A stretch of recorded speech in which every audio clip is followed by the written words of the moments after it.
Nosotros somos el Simposio 5 y vamos a hablar acerca de la insuficiencia respiratoria, insuficiencia pulmonar y asma branquial. Dale. El primer tema que vamos a abordar es el de insuficiencia respiratoria. La insuficiencia respiratoria es la incapacidad del sistema respiratorio de cumplir su función básica, que es el intercambio gaseoso de oxígeno y dióxido de carbono entre el aire ambiental y la sangre circundante. Dale. Esta la podemos clasificar según su criterio evolutivo y según sus características gasométricas. Según su criterio evolutivo, la insuficiencia respiratoria aguda suele presentarse en pacientes previamente sanos, en la que una variedad de enfermedades extrapulmonares e intrapulmonares causan alteraciones en la interacción de la permeabilidad capilar. La insuficiencia respiratoria crónica implica la existencia de una enfermedad previa suficientemente prolongada que el organismo haya puesto en marcha una serie de medidas de compensación al punto de hacer compatible esta situación con el desarrollo de una vista casi normal. La insuficiencia respiratoria agudizada es aquella que se produce en pacientes que tienen una insuficiencia respiratoria crónica en el curso en el cual aparece el evento que la descompensa. Y según sus características gasométricas, clasifica en la tipo 1, que es la hipoxémica, que surge cuando hay una inundación alveolar en los consiguientes circuitos intrapulmonares y se caracteriza por una presión parcial de dióxido de carbono bajo. La insuficiencia tipo 2 es la hipercapnia. Este tipo de insuficiencia respiratoria ocurre como resultado de la hipoventilación alveolar y conlleva la imposibilidad de eliminar eficazmente el dióxido de carbono y resulta de un exceso. Dale.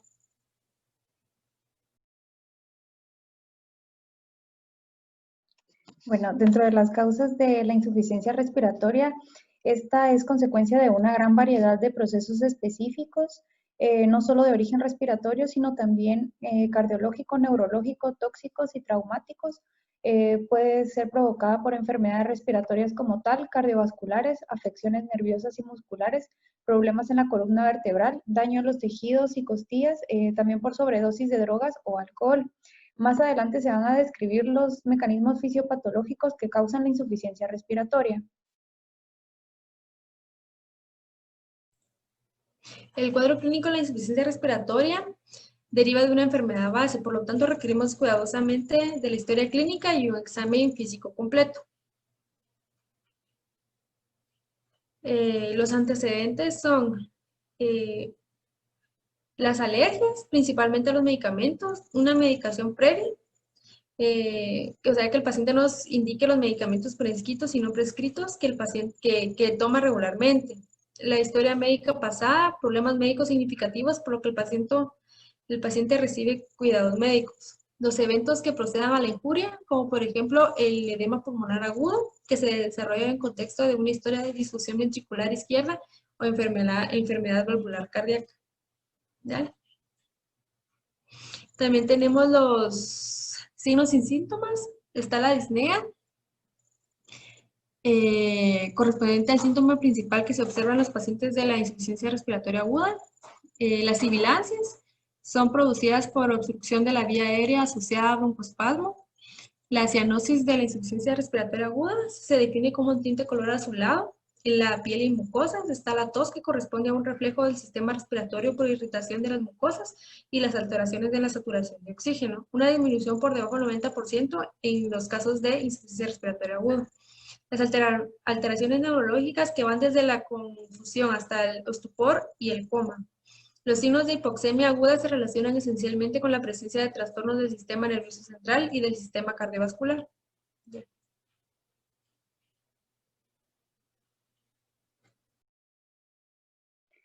Ahora, con base a la fisiopatología, vamos a describir 5 mecanismos que van a causar la insuficiencia respiratoria. Esta puede ser causada por la baja presión de oxígeno inspirado. Va a ocurrir cuando se disminuye la cantidad de oxígeno que se respira y por ende la presión alveolar y la presión arterial también van a disminuir, comprometiendo el estado del paciente. Va a hacer referencia a que se tiene una buena mecánica ventilatoria, pero que la cantidad de aire que ingresa a los pulmones no tiene suficiente oxígeno. Ejemplo de esto podría ser un paciente que estuvo en un incendio o un paciente que sufrió eh, una demanda de oxígeno debido a que está a alturas demasiado elevadas. Esto puede llevar a una hipoxia en su sistema. También vamos a tener lo que es la hipoventilación. Esta va a ocurrir cuando la cantidad de aire que se moviliza dentro y fuera del pulmón va a ser insuficiente para proporcionar la cantidad de oxígeno adecuada por medio del alveolo. Estas alteraciones provocan que no entre aire al alveolo. Quiere decir que el proceso de ventilación, que es el proceso de entrar y sacar aire, no va a generar un estímulo respiratorio suficiente. Ejemplos de estas alteraciones pueden ser la parálisis del nervio frénico, alteraciones en el centro neumotáxico, alteraciones en la placa neuromuscular, esclerosis muscular aminotrófica, entre otras. También vamos a tener lo que es el shunt, que también es conocido como el cortocircuito. Esto se va a dar cuando parte de la sangre venosa va a llegar al sistema arterial sin pasar a través de las regiones ventiladas del pulmón, es decir, que las unidades alveolares no van a estar ventiladas, pero sí perfundidas. Va a hacer referencia a las alteraciones en la relación BQ, que es la relación de ventilación y flujo. Esta relación generalmente debe ser igual a 1 y cuando ocurre una alteración, pues se puede observar en un descenso o aumento de esta relación. Va a indicar que todos estos espacios van a estar ventilados pero no perfundidos y se puede dar en pacientes en los que la ventilación cae pero permanece el flujo. Y aquí es donde se genera el shunt. Puede ser, por ejemplo, cualquier causa que produzca una ocupación alveolar, ya sea por agua, podría ser un edema pulmonar, por pus podría ser un proceso infeccioso como la neumonía, o por sangre, como se puede observar en enfermedades como el lupus. El cuarto proceso fisiopatológico es un desequilibrio en las relaciones de ventilación-perfusión, también conocido como espacio muerto. En este, el paciente está bien ventilado, pero no perfundido. Es como lo contrario a lo que es el shunt. Un ejemplo de esto sería un tromboembolismo pulmonar. Lo que va a provocar va a ser una oclusión en la arteria pulmonar y esta oclusión lo que va a generar es que no se perfundan los alveolos y va a conllevar a que exista un espacio muerto y se genere un desequilibrio en las relaciones de ventilación y perfusión, generando un aumento en la concentración de dióxido de carbono y el sistema respiratorio va a perder la capacidad para poder eliminarlo. El último mecanismo es la limitación de la difusión alveolo capilar. Este se va a dar cuando la difusión del oxígeno del alveolo al capilar puede ser incompleta y puede desarrollar hipoxemia. Es decir, que tenemos el oxígeno, está ingresando bien a los pulmones, tenemos bien toda la mecánica ventilatoria. El problema es que la barrera de difusión que tiene que atravesar los gases para que se genere la respiración va a estar engrosada y esta se va a alterar por algunas causas como podría ser la fibrosis pulmonar, enfermedades reumatológicas, entre otras. Para el diagnóstico de la insuficiencia respiratoria aguda, parte de la sospecha clínica ayuda al monitoreo con pulsioximetría. Su conformación se basa en el análisis de gases arteriales. Desde la perspectiva etiológica es importante conocer el antecedente personal y factores de riesgo. La exploración física permite valorar la gravedad de la insuficiencia respiratoria.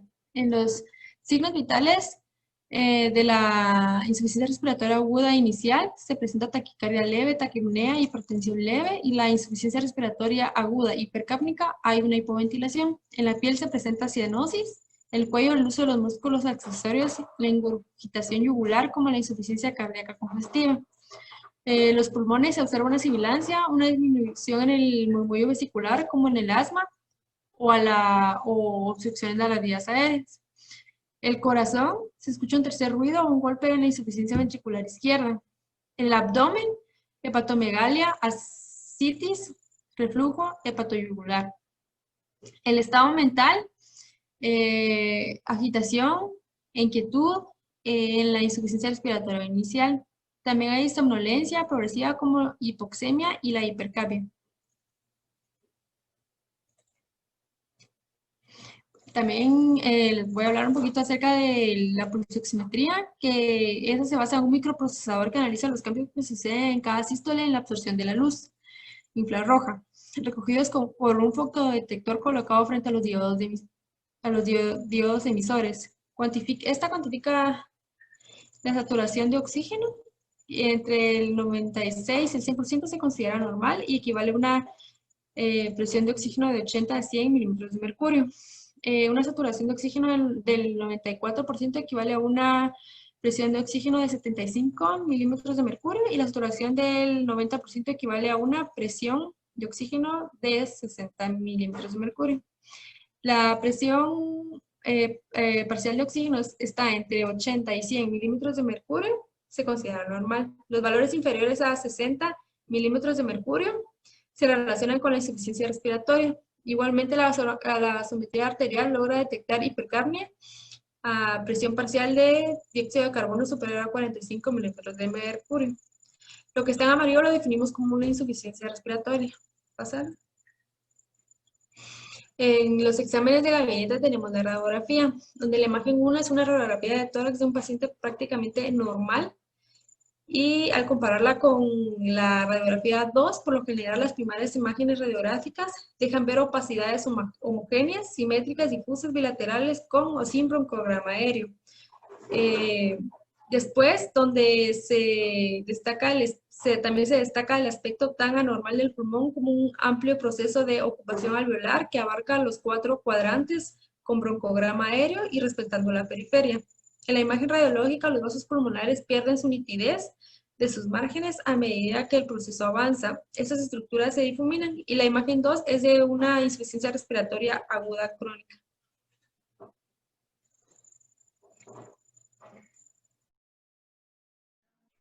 Ahora con el tratamiento, este debe de ir dirigido a mejorar la oxigenación, a reducir el daño pulmonar y a tratar las causas de la insuficiencia respiratoria. El primer tratamiento tenemos la oxigenoterapia. Este va a estar indicado para todos los pacientes diagnosticados con insuficiencia respiratoria. Este se basa en el uso del oxígeno y consiste en su administración en concentraciones mayores a las que se encuentran en el aire del ambiente, debido a que el paciente se presenta hipoxémico. Se puede administrar con ayuda de sistemas ya sea estáticos y portátiles. Estos pueden ser de alto flujo y de bajo flujo. También vamos a tener lo que es la ventilación mecánica. Esta puede ser invasiva y no invasiva. La más utilizada en la práctica diaria pues es la no invasiva.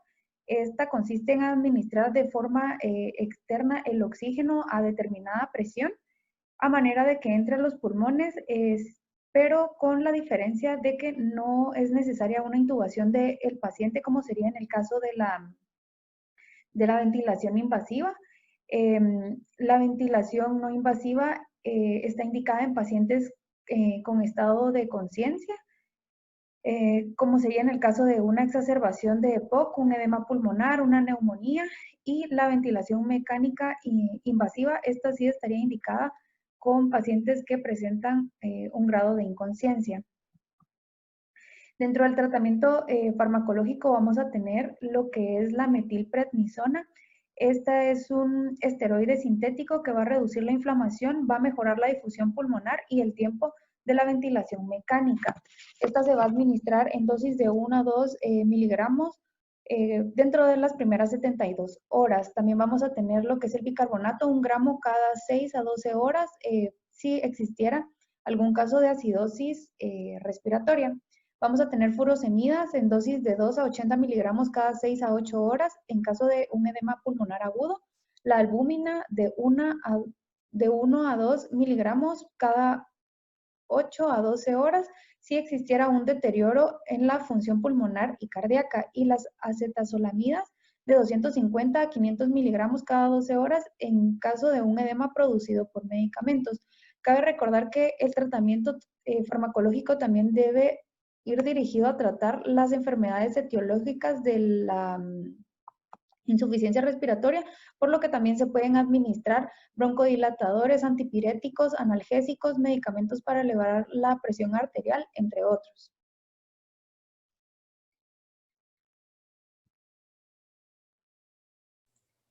El pronóstico para los pacientes diagnosticados con insuficiencia respiratoria manifiestan a largo plazo alteraciones mínimas en la función pulmonar, fundamentalmente de tipo restrictivo, en ocasiones obstrucción parcial de la vía aérea reversible. Y también sigue representando una forma mortal de los casos de insuficiencia respiratoria.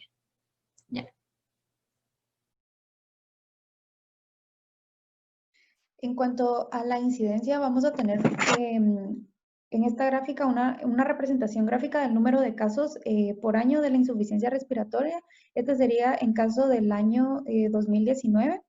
En el año pasado se presentaron un mayor número de casos en los departamentos del Progreso, con 367 casos para insuficiencia respiratoria aguda y 14 casos para insuficiencia respiratoria no especificada. No se reportaron casos de insuficiencia respiratoria crónica. En Petén sería el segundo departamento con mayor incidencia, en el que se reportaron 123 casos de insuficiencia respiratoria no especificada. En lo que va del año 2020 se han reportado varios casos nuevamente en el Departamento del Progreso, en el que se reportaron 233 casos con insuficiencia respiratoria aguda y 27 casos con insuficiencia respiratoria no especificada, como podemos observar en la gráfica. También otro departamento que presentó gran incidencia fue Quetzaltenango, con 148 casos de insuficiencia respiratoria no especificada, y los departamentos que presentaron una menor incidencia sería Escuintla con 6 casos, Chiquimula con 4 casos y Totonicapán con 1 caso de insuficiencia respiratoria aguda.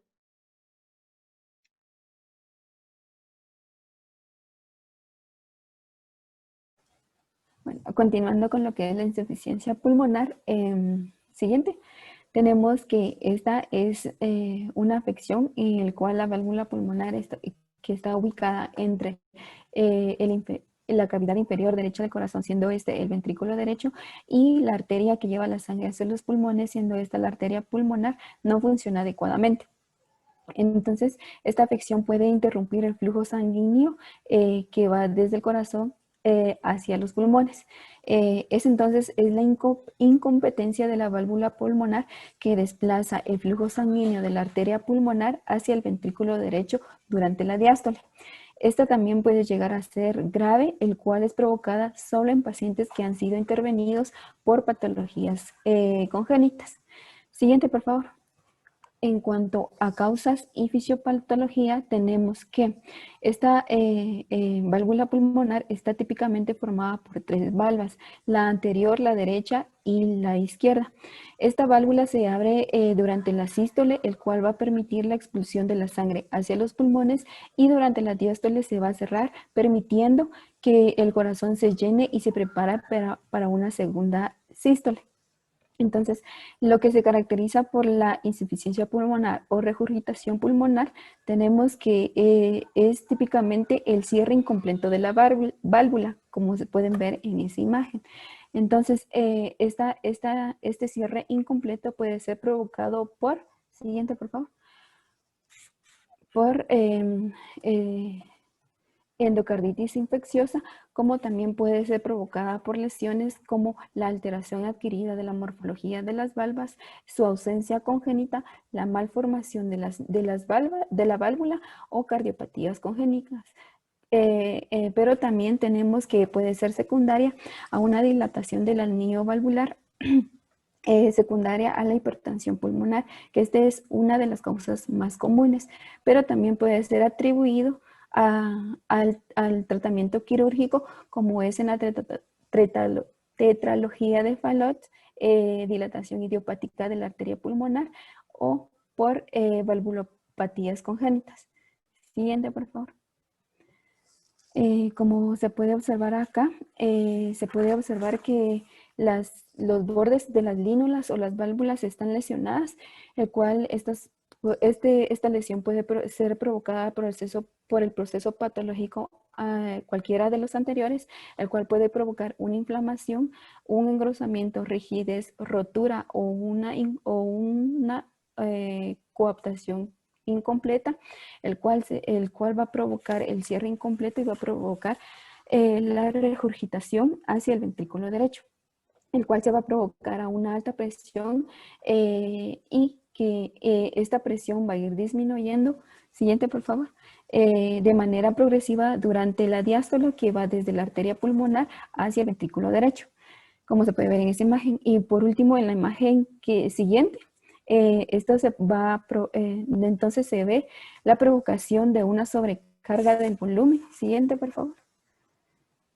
En esta se puede ver que se provoca una sobrecarga en el volumen del ventrículo derecho, como se puede ver ahí la comparación de una válvula normal con una valvulopatología pulmonar, el cual va a provocar que entonces el aumento del volumen telediastólico del ventrículo derecho se ha alterado, el cual se va a sumar, como pueden ver ahí en la imagen derecha, se puede ver que se va a sumar en el ventrículo derecho la sangre regurgitada de la arteria pulmonar, como también la sangre que es suministrada por la aurícula derecha. Entonces, también esto provoca su dilatación progresiva. Entonces, por lo tanto, el resultado final va a ser la disminución del flujo sanguíneo hacia el proceso de oxigenación. Siguiente, por favor.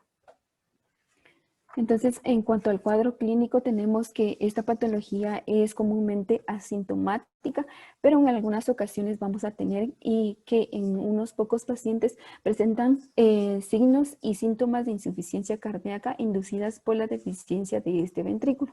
Pero si esta insuficiencia pulmonar es provocada o producida por la hipertensión de la arteria pulmonar, entonces los síntomas de esta patología, la hipertensión pulmonar, van a ser los que van a predominar.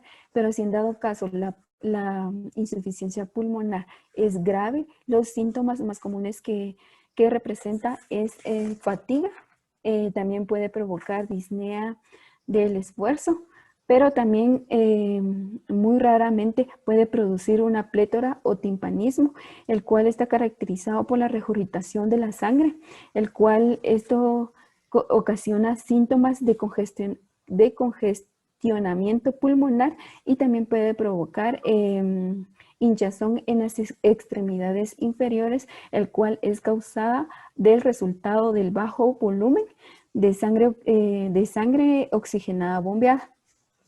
También puede presentarse esta patología como esta regurgitación pulmonar puede escucharse como en un estetoscopio como un soplo cardíaco, como un sonido anómalo del corazón producido en este caso por las lesiones de las valvas, y se puede escuchar de la siguiente manera. Siguiente, por favor.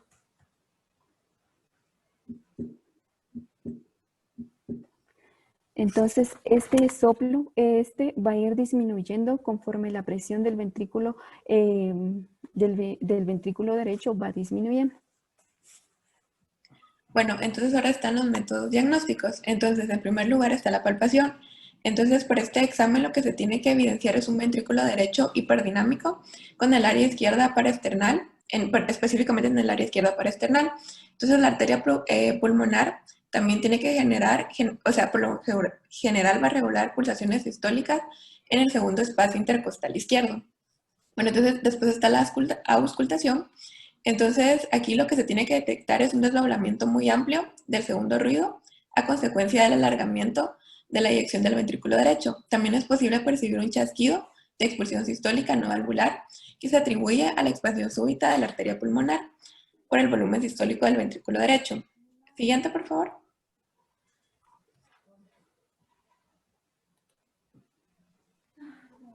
Bueno, entonces ahora están dentro de los exámenes de gabinete, está la ecografía.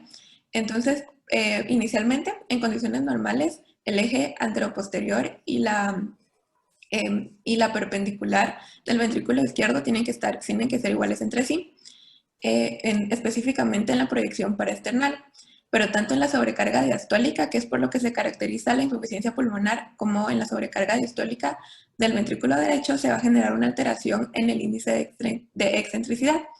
Entonces esto se tiene que tornar mayor a 1 en ambos casos, pero por ejemplo la sobrecarga en esta situación se va a corregir, lo que se puede observar en esa figura D. Mientras, siguiente por favor. mientras que en la sobrecarga sistólica, esta relación no va a estar modificada ni se va a exceder en la sístole. Entonces, esto se puede observar en estas dos figuras y estos hallazgos son muy importantes para determinar una disfunción diastólica del ventrículo derecho. Siguiente, por favor. Bueno, entonces ahora ese es el Doppler pulsado tisular del anillo tricúspide. Entonces, en ese examen, lo que se tiene que hacer una evaluación de la función de la sístole del ventrículo derecho. Entonces, aquí se tiene que determinar cuál es la velocidad de ese, que por segundo, entonces se va a determinar en centímetros por segundo. Entonces, va a ser el recorrido desde el punto de origen hasta la F que se muestra en la imagen. Y cuando esta es mayor a 12 centímetros por segundo, quiere decir que los valores son normales. Si es menor a 12, o sea, si es 11, puede decir que está relativamente bien, pero si es menor a 10, esto puede indicar una disfunción sistólica del ventrículo derecho. Siguiente, por favor. Bueno, entonces ahora está la resonancia magnética cardiovascular. Entonces, esta es útil tanto para el diagnóstico como para la evaluación periódica y el seguimiento de la insuficiencia pulmonar, ya que el flujo sistólico y el diastólico a través de la válvula pulmonar se pueden cuantificar con mucha precisión por medio de estos exámenes. Entonces, los volúmenes sistólicos del ventrículo derecho y del ventrículo izquierdo van a aumentar de un 95 y 50 mililitros por metro cuadrado, y estos van a indicar una disfunción ventricular y una fracción de eyección con valores del 35% para el ventrículo derecho y del 50% para el ventrículo izquierdo. Van a indicar una fracción deprimida. Entonces, si se dan cuenta, en la imagen que está del lado izquierdo, se van a mostrar las 4 cámaras y se observan dilatadas, y que esto es característico para un paciente con una insuficiencia pulmonar, mientras que en la imagen de la derecha se muestra el mapeo de la velocidad de las fases. Entonces aquí se va a medir el flujo a través de las arterias. Siguiente, por favor. Bueno, ahora está una radiografía de pecho. Entonces aquí las radiografías de pecho, los pacientes con insuficiencia pulmonar se van a caracterizar por una dilatación del tronco pulmonar y de las arterias pulmonares centrales. Entonces también va a haber un agrandamiento del ventrículo derecho y como un llenado del espacio retroesternal en la proyección lateral. Siguiente, por favor. Entonces, que ahora en las imágenes, en esas placas, lo que se va a observar es el agrandamiento de la arteria pulmonar, así como el agrandamiento del ventrículo derecho, que son hallazgos, no son hallazgos determinantes, pero sí pueden conducir mucho al diagnóstico de una insuficiencia pulmonar. Siguiente, por favor. Después está el electrocardiograma. Entonces, en la mayoría de los pacientes en condiciones normales van a presentar un ritmo sinusal, mientras que los pacientes con insuficiencia pulmonar van a presentar el complejo QCR alargado. Entonces, el complejo QCR es la representación de la despolarización de los ventrículos. Entonces, esto va a reflejar un agrandamiento progresivo del ventrículo derecho y una posible disfunción, como se puede observar en las figuras, según el alargamiento del complejo QRS. Siguiente, por favor. Bueno, ahora está el tratamiento. Entonces, dentro del tratamiento médico, primero, en algunas personas va a consistir en la administración de diuréticos, ya que esos tienen funciones importantes en la insuficiencia pulmonar leve para reducir el gasto cardíaco y mejorar el estado de los líquidos. Pero estos no son recomendados en pacientes que no presentan lesiones residuales. Además, algunos pacientes pueden presentar activación neurohormonal, como alteraciones en la actividad nerviosa autónoma. Entonces, por eso a estos pacientes se les puede recomendar algunos inhibidores de la ECA y algunos otros bloqueadores beta. Entonces, también aquí el tratamiento puede ser relacionado con el acondicionamiento físico, pero esto es en caso de personas con insuficiencia muy leve. Siguiente, por favor. Bueno, ahora está el tratamiento quirúrgico. Entonces, dentro del tratamiento quirúrgico está el recambio valvular pulmonar RVP. Entonces, esta es una cirugía poco común porque la mayoría de los casos se puede solucionar con un tratamiento médico. Este es aproximadamente para el 15% de las personas. Entonces, aquí el objetivo terapéutico de este tipo de cirugía, de este implante, es que se va a mejorar la clase funcional y la calidad de vida, también el mantenimiento funcional ventricular derecho e izquierdo, y también van a haber modificaciones en el riesgo de arritmias, que van a brindar un mejor pronóstico en general. Entonces el paciente tiene que ser considerado para este tipo de cirugías cuando padece insuficiencia pulmonar moderada o severa y con una dilatación progresiva del ventrículo derecho, independientemente de la presencia de síntomas que van a evidenciar una dificultad respiratoria. Bueno, ahora está el pronóstico. Siguiente, por favor. Bueno, entonces, después de un tratamiento, generalmente, después de un tratamiento farmacológico sin necesidad de cirugía, el pronóstico es bueno, las personas llegan a tener una supervivencia muy larga, igual después de ponerse una prótesis RBP. Sin embargo, después de ponerse estas prótesis con el paso del tiempo, puede ser que se aumente la incidencia de complicaciones tardías y la necesidad de una reintervención. Entonces esto se mide generalmente porque pueden generarse arritmias nuevamente porque la prótesis no va a estar funcionando como debería de funcionar. Siguiente, por favor. Bueno, ahora está la incidencia. Entonces, aquí se puede observar que durante el 2019 los departamentos como Petén y Quetzaltenango fueron los departamentos con mayor incidencia. Principalmente eran mujeres mayores a 70 años, las que, o sea, dentro de hombres y mujeres, tanto las dos poblaciones eran con más incidencia de mujeres mayores de hombres y mujeres mayores de 70 años, pero aún así las mujeres presentaron mucho más incidencia que los hombres. Siguiente, por favor. Bueno, y durante el año 2020, Petén y Quetzaltenango siguieron siendo los departamentos más afectados con casos de insuficiencia pulmonar, mientras que Totonicapán y Suchitepeques fueron de los departamentos con menor incidencia. Siempre la población con mayor incidencia eran personas mayores de 70 años, dentro de los cuales las mujeres eran las que presentaban este problema. Bueno, por último vamos a hablar sobre el asma bronquial. Dar una definición del asma bronquial es un tanto difícil, ya que es una enfermedad que trata un cuadro clínico provocado por distintas causas, pero se puede dar una definición general que puede ser que el asma es una enfermedad heterogénea crónica de las vías respiratorias inferiores que afecta mayormente a los niños y que cursa con episodios recurrentes de hiperrespuesta bronquial y una obstrucción variable del flujo aéreo, que puede ser total o parcialmente reversible, ya sea por acción medicamentosa o espontáneamente. Entonces, esencialmente, el asma se podría decir que es una incapacidad de respirar adecuadamente, ya que los músculos que rodean las vías respiratorias se tensan y el revestimiento de estas mismas vías se inflaman, y reduciendo así la cantidad de aire que puede pasar y conduciendo a que se presenten o que causen sonidos sibilantes.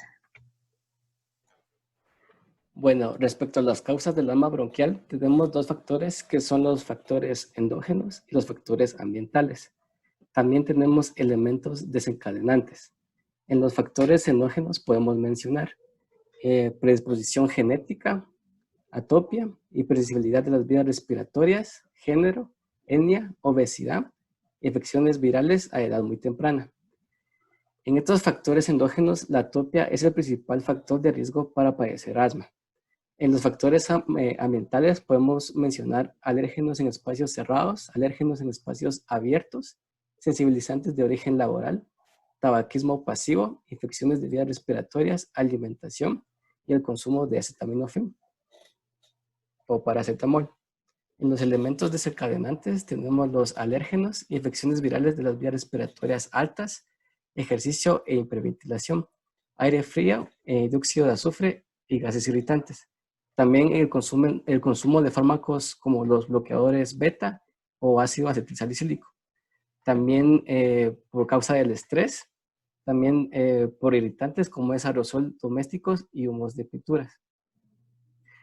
Con respecto a los alérgenos, podemos mencionar los más comunes como es el polvo doméstico, también pelos de gatos o perros, cucarachas o el polen de las hierbas. Siguiente, por favor. Desde el punto de vista clínico, el asma se puede clasificar en intermitente, persistente o crónica y atípica. En el tipo de asma intermitente, esta forma clínica predomina en la infancia. En el número de episodios puede ser muy variable Comúnmente los síntomas aparecen en primavera y verano. Sus síntomas son episodios de disnea con sibilancias de intensidad variable, ligeras opresiones torácicas y dificultad respiratoria. También tenemos el tipo de asma persistente o crónica, donde los síntomas suelen aumentar por las noches, especialmente en las madrugadas, y suele observarse en la edad adulta. Respecto a sus síntomas, presentan tos continua, sibilancias, sensación disneica, variando su intensidad y episodios de catarro. También tenemos el tipo de asma atípica, que debe considerarse sobre todo si la tos se acompaña de sibilancias y observar si tiene obstrucción bronquial. Respecto a sus síntomas, tienen tos persistente, disnea de esfuerzo y opresión torácica. Siguiente, por favor. Respecto a la fisiopatología, la limitación del flujo de aire en el asma es recurrente y está causada por una variedad de cambios en las vías respiratorias. Estos incluyen, primeramente, broncoconstricción. Esta se produce rápidamente para estrechar las vías respiratorias en respuesta a la exposición a una variedad de estímulos, incluidos alérgenos o irritantes. La broncoconstricción es inducida por alérgenos, lo cual es el resultado de una liberación dependiente de inmunoglobulinas E, de mediadores de los mastocitos que incluyen la histamina, triptasa, leucotrienos y prostaglandinas, que contraen directamente el músculo liso de las vías respiratorias. El asma también causa edema de las vías respiratorias. Esto porque a medida que la enfermedad se vuelve más persistente y la inflamación más progresiva, otros factores limitan aún más el flujo de aire. Estos incluyen inflamación e hipersecreción de moco. También algo que podemos mencionar es la remodelación de la vía aérea. En algunas personas que padecen asma, la limitación del flujo de aire puede ser solo parcialmente reversible. Puede ocurrir cambios estructurales permanentes en las vías respiratorias. Estos se asocian con una pérdida progresiva de la función pulmonar que no se previene ni es completamente reversible con la terapia actual. Siguiente, por favor. En el asma, las células dendríticas tienen una vida media más larga, situación que es favorecida por el factor de crecimiento granulocito macrófago, que se encuentra en el sobrenadante epitelial respiratorio. Este fenómeno lleva a que se exceda la respuesta inmunológica y haya una respuesta inflamatoria marcada en la lámina basal y la mucosa respiratoria. Al exponerse a una noxa, el epitelio respiratorio se ve lesionado, hecho que conduce a la liberación de citocinas proinflamatorias. Una vez comienza la cascada de presentación, la activación inmunológica mencionada inicia la participación activa de los LTH2, lo cual libera IL-13 y IL-4 y favorecen la diferenciación celular, así como la activación de los linfocitos B. De este modo, emprenden una producción importante de la inmunoglobulina E y así estimulan la liberación de histamina y mediadores químicos que tienen efecto directo sobre el músculo liso bronquial y genera contracción de sus fibras musculares. También la histamina liberada favorece la permeabilidad capilar y el edema de la mucosa bronquial. Por último, tenemos la liberación de la IL-5 por parte de los LTH2, genera señalización en la médula ósea con el fin de estimular la producción de eosinófilos. Estos entran en contacto con inmunoglobulinas, por lo tanto tienen receptores para la inmunoglobulina E como la inmunoglobulina G, lo cual liberan una serie de sustancias proinflamatorias, lo cual potenciará aún más el componente de broncoespasmos y así favorecen con el paso del tiempo la fibrosis periobronquial y la remodelación de la vía aérea.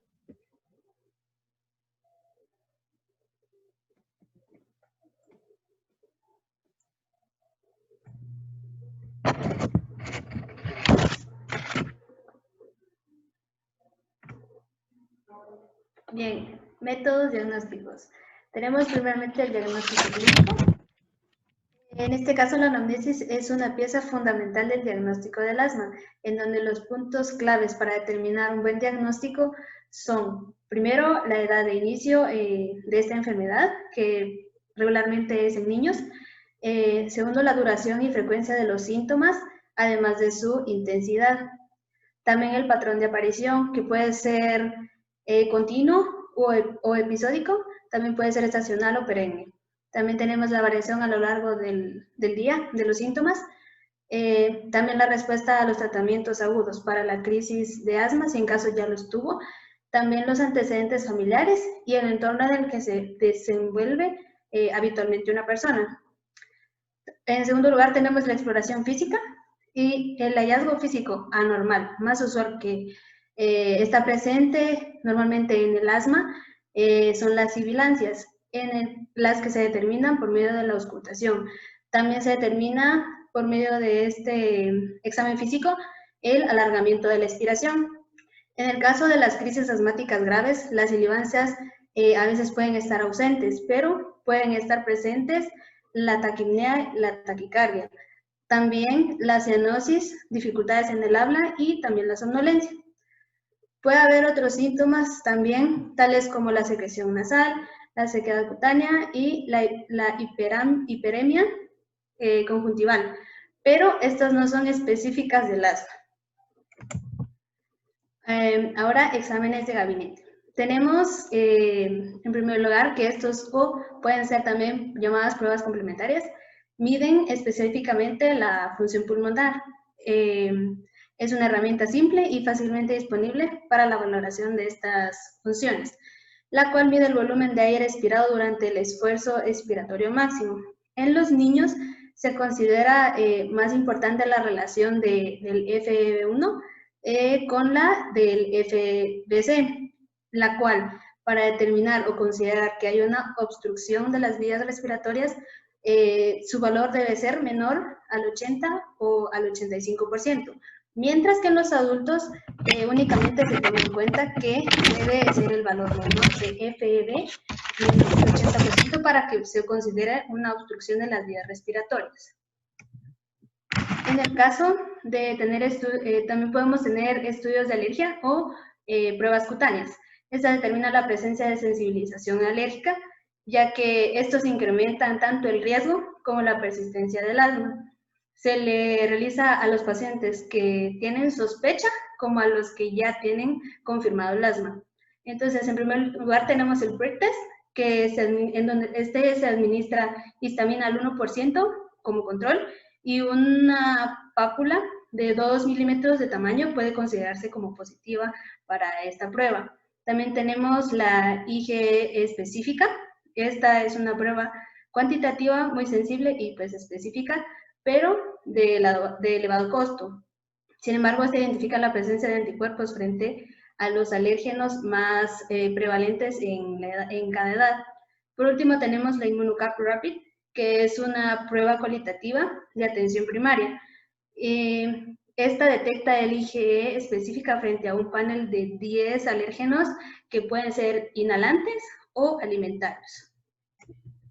En el caso de los estudios de imagen, tenemos en primer lugar a la radiografía de tórax.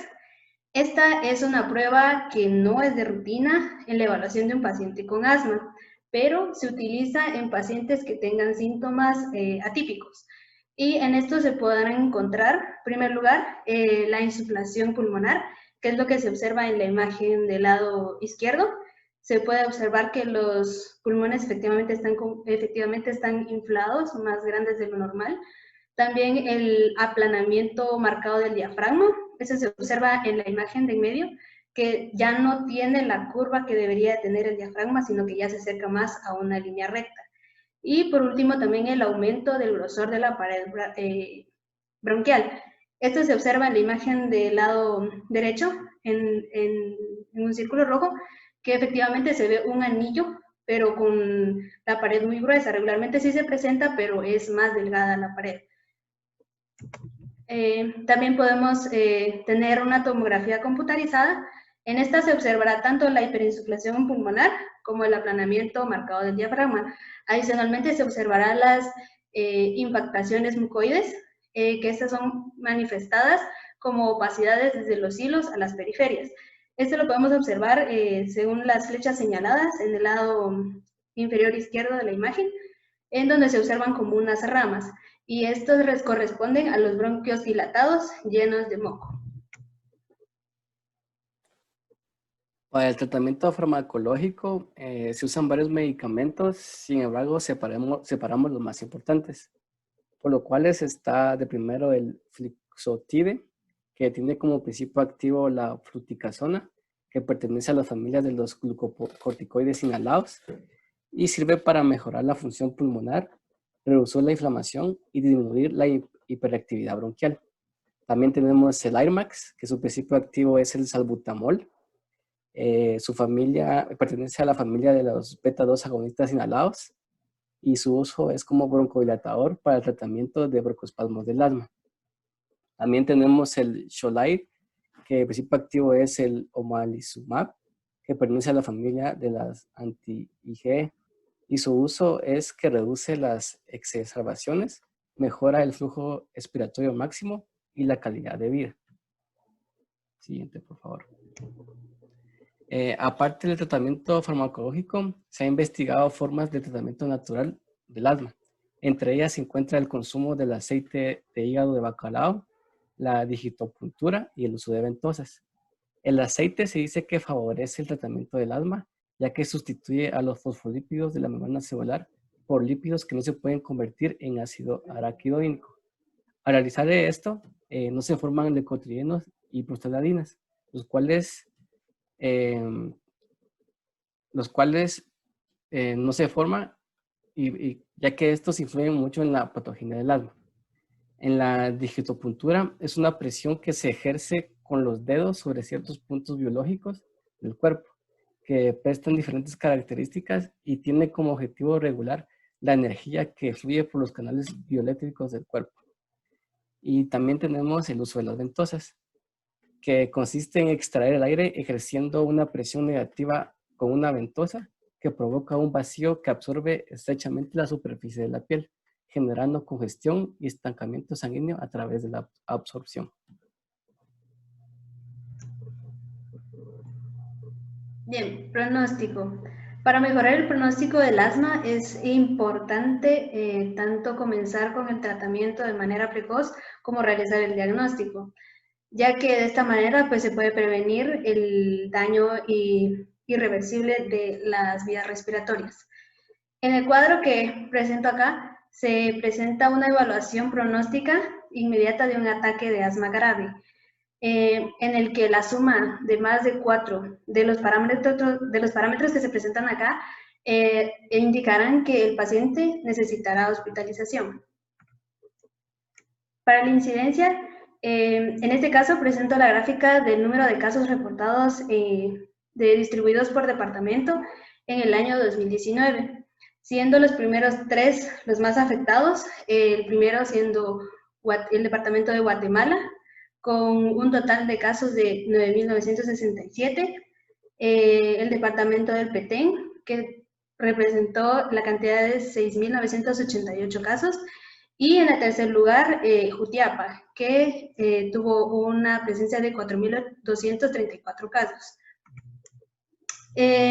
Acá está distribuido los casos en el 2019 en nuestro país conforme al sexo, y como podemos observar, se presenta la mayoría de veces en mujeres, teniendo el 59.01% de los casos, mientras que en los hombres también se presenta, pero en menor porcentaje, siendo este de 40.99%. En esta gráfica podemos observar la incidencia del asma en el país de Guatemala en el año 2019, solo que distribuidos por rangos de edad.